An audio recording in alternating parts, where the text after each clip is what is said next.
রাধে রাধে বন্ধুরা, আমি শান্তনু কলকাতা থেকে চলে এসেছি নতুন একটা ভিডিও নিয়ে। কেমন আছো তোমরা সবাই? আমার নতুন একটা ভিডিওতে তোমাদের সবাইকে ওয়েলকাম জানাই। আশা করি তোমরা সবাই ভালো আছো আর সুস্থ আছো। বড়দের অনেক প্রণাম এবং ছোটদের অনেক অনেক ভালোবাসা। চলে এসেছি একটা নতুন খাবারের ভিডিও নিয়ে। বলতে পারবে এটা কী রান্না হচ্ছে? যদি বলতে পারো তাহলে ভাববো তোমরা সত্যিই খাদ্যরসিক। এটা কিন্তু একটা অন্য ধরনের রান্না। ঘরে থাকলেই কাকিমা প্রায়ই কিছু না কিছু বানিয়ে থাকে, আর ঘরে থাকলেই পেটটাও খিদে খিদে করে। তাই সেই দিন একটা নতুন আইটেম করা হলো। এটা আগেও আমরা খেয়েছি, তবে আবার করা হলো অনেক দিন পর। আরে বাবা, বলবো তোমাদের বলবো বলেই তো ভিডিওটা করেছি, কিন্তু এখন নয়, একটু সাসপেন্স রাখি। তার আগে বলে দিই এতে কী কী ইনগ্রিডিয়েন্টস আছে।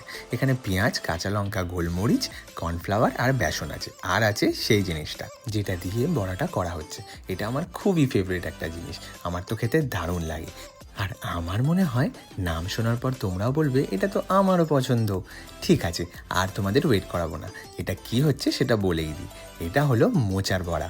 অনেক দিন পর আবার মোচার বড়া করা হলো। আর মোচা আমার খুবই ফেভারিট একটা জিনিস, আর তার বড়া বলে কথা, সেটা কি করে ছেড়ে দিই বলো?